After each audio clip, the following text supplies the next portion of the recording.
శ్రీ గురుభ్యో నమః. శుభోదయం. ప్రతి పూట ఒక మంచి మాట కార్యక్రమంలో మనం నిన్న మగ పిల్లల గురించి చెప్పుకున్నాము.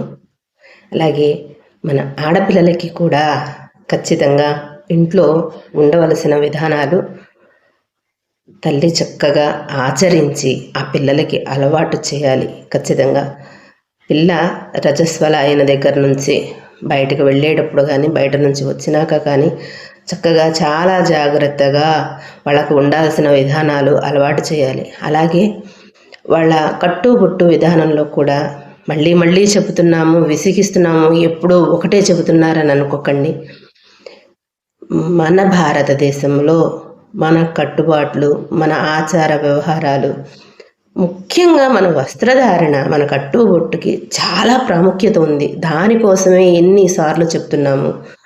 దయచేసి తల్లులందరూ కూడా పిల్లల వాళ్ళ వస్త్రాల మీద దృష్టి పెట్టండి.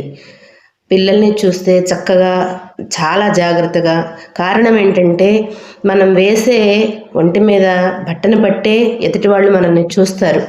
వాళ్ళు మనల్ని చూసేదాన్ని బట్టే మనకి లోపల అనేక రకాల ఆలోచనలు కలుగుతూ ఉంటాయి. ఇది కావాలంటే ఎవరికి వారు ఒకసారి ఆలోచించండి, నిజమా కాదా అనేది. చక్కగా లంగా ఓణి వేసి లేదా చక్కగా చుడీదార్ నిండుగా వేసి ఆడపిల్లలు బయటికి వెళ్తే చక్కగా పాపడి తీసి జడ వేసుకొని బయటికి వెళ్తే మగ మనిషి చూసే విధానం వేరు, మగపిల్లలు చూసే విధానం వేరు.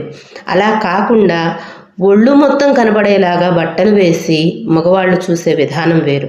వాళ్ళు చూసే దానిని బట్టే మన లోపల ఆలోచన పడుతుంది. అది వాళ్ళ వయసుకు తగినట్లుగా ఉంటారు. ఆలోచించండి.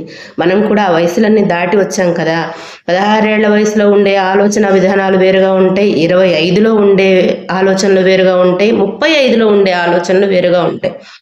ఎంత మెచ్యూరిటీ రావాలి అని అంటే ఆడపిల్లకి కనీసం 25 ఏళ్ళు దాటే వరకు వాళ్ళ మైండ్ మెచ్యూరిటీ రాదు. కానీ వాళ్ళు ఆలోచించేది, వాళ్ళు మాట్లాడేది, వాళ్ళు చేసేది, వాళ్ళు సమాజంలో చూసేది మొత్తం మాకు తెలియందేమీ లేదు అనుకుంటారు. ఇది ఒకటి దయచేసి ఆలోచించండి. అలా కాదు. చక్కటి ఆలోచనలు రావాలన్నా, చక్కటి నడవడిక ఉండాలన్నా, జాగ్రత్తగా వాళ్ళ సౌశీల్యాన్ని కాపాడుకోవాలన్నా కూడా మన కట్టుబొట్టు చాలా ప్రధానం. ఈ తల్లులందరూ గమనించుకుంటారనుకుంటున్నాం. స్వస్తి.